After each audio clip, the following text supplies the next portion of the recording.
This is not the truth. They're showing something that they want to deceive us with, because the truth is that actually soldiers are the ones shooting, photographers and media people are the ones filming and showing the truth to the world. Here they're trying to mislead us and show that the soldiers, the Egyptian soldiers, are innocent, while the truth is that they're killers.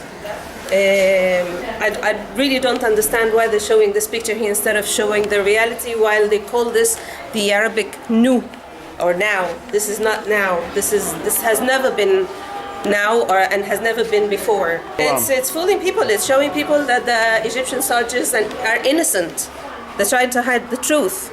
They try to mislead the people. It's like here in Denmark when the people who were sentenced to death, over 680 people, and a week ago over 529 people, the Danish TV called them Islamist, which makes them less human in the eyes of the Danes. And this is exactly the same. They're trying to tell people that the Egyptian soldiers are innocent. I wonder what he's filming here. May I inject something?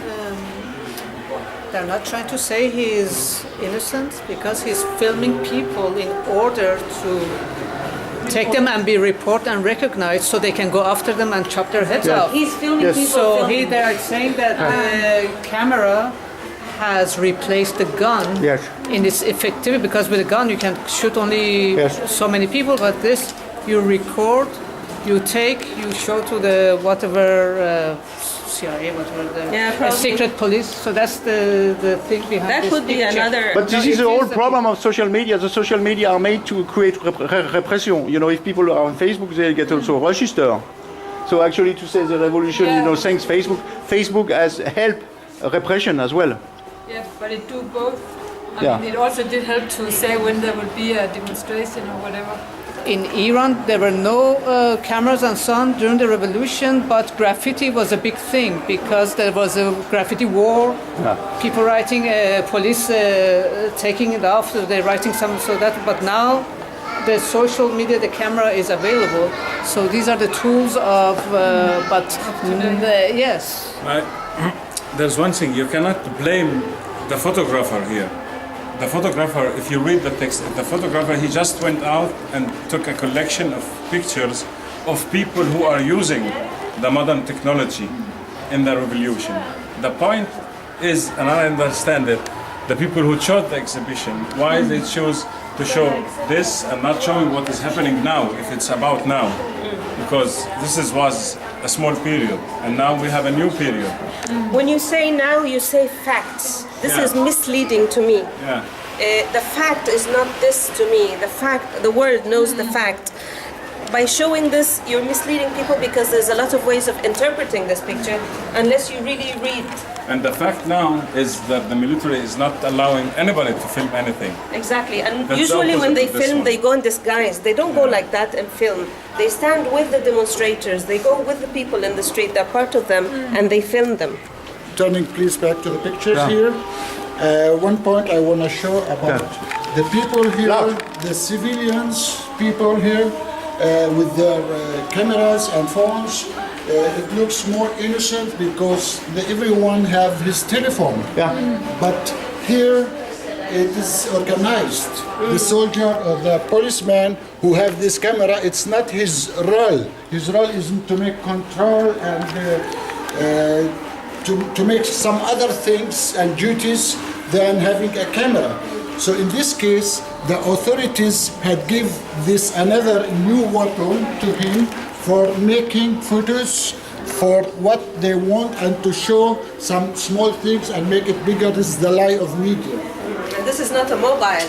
This is what they have. Yes, that's what Roskilde Festival. This is a aesthetic of Roskilde Festival. Camera. That's what I said, that everyone have this, but this is organized, by, provided by camera. True. But the problem is the staging of this room also. Yeah, the problem, I have a comment on this. We talked about it last time we were here. the curating of this room. First of all, the room is really too small. It's just like one little tiny corner to represent the revolution in a huge exhibition that is glorifying everything else. This little corner has been changing so many things, and especially if they use the word now in the title, they should be very concerned about this influence specifically. The other thing I have a problem with in this room is the, I don't know if that's what you meant, Thierry, but the aesthetics of it.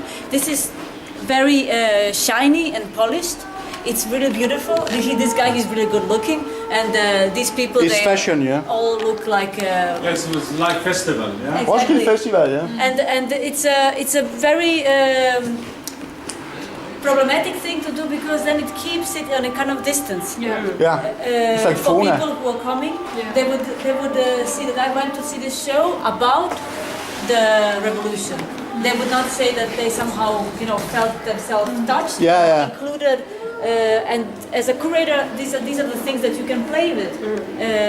You can choose to be more involving, or you can choose to be more focused on representation, putting something on display as if it was like put robes with a hanger, like they're hanging people. I mean, this will be much more effective and much more close to reality. This is like fauna. Yeah, connecting people, or not yet connecting people. Yeah. You have a very good point, because with the whole exhibition, because when you talk about the Arabic world, Egypt is a huge civilization, old and big as a regional power and so on.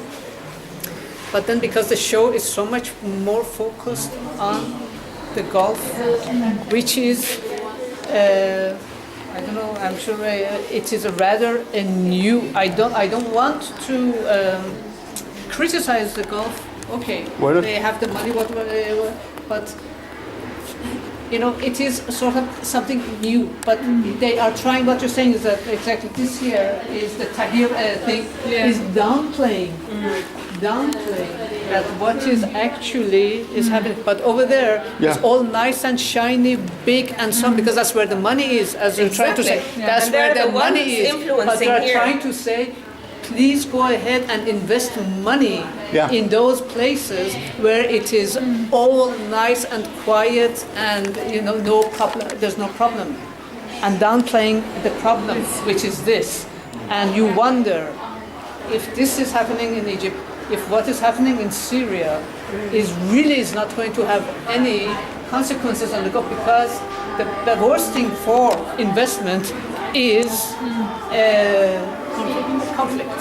So As you bring it in that way, it's actually, if you look at the map of the Arabic country, now we saw the map, the region who had tourism, industrial,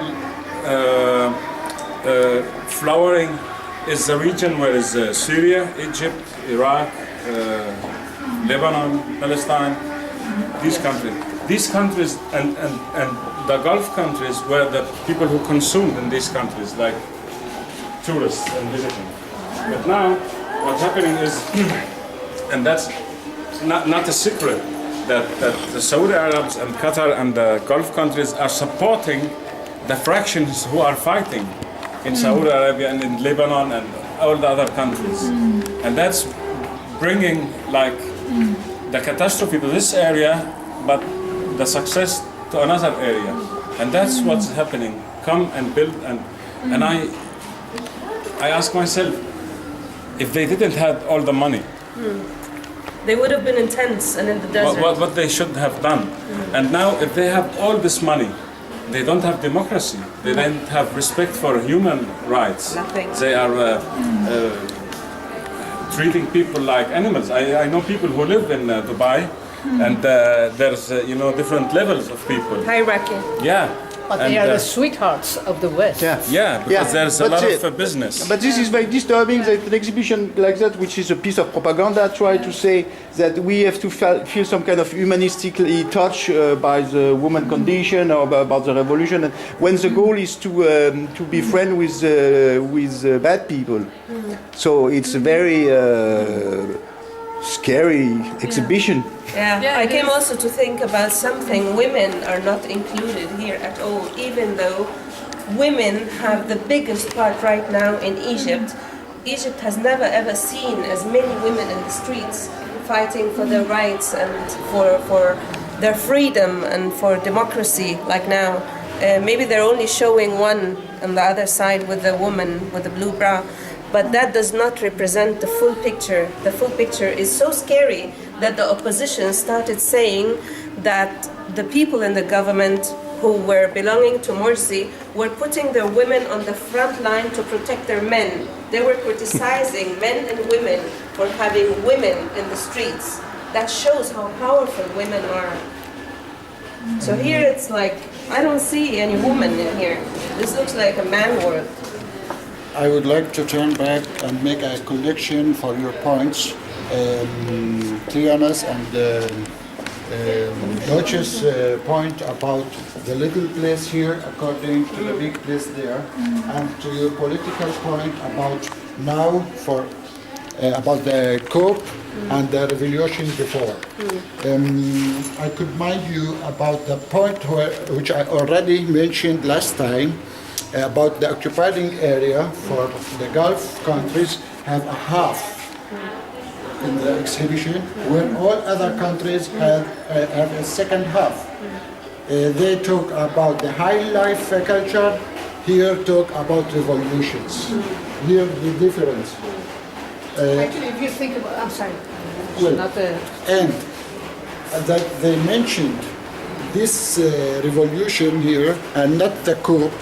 It looks for my eyes that Saudi Arabian and the Gulf generally, as a sponsor for this exhibition, had hidden the coup and the massacre and the blood. It will reflect negatively about them, and they will show this revolution for democracy. That's the two faces. This doesn't even represent now, as we talked earlier. Where is the coup? Where is the thousands of people that died? Where are the 25,000 that are detained? And where are the hundreds that are doomed to death without even being present in court? I mean, this is crazy. This is absurd. Yeah, it's the illusion of telling the truth, which is the worst. Yeah. Sorry. I think this exhibition is trying to bring the modern picture of a place that has not been considered to be modern. So what is modernity? How do you define modern?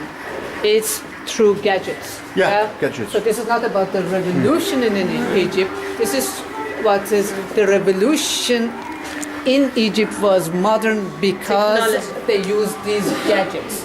So this is one point. The other point is those buildings, this part of Arabia is modern because they are using those buildings, So this is how to define modernity. Yeah. Then when the Gulf states have so much space with their architecture, they should at least show like that women are not allowed to drive in Saudi Arabia. Then it's crazy that they're not at least mentioning these small things also.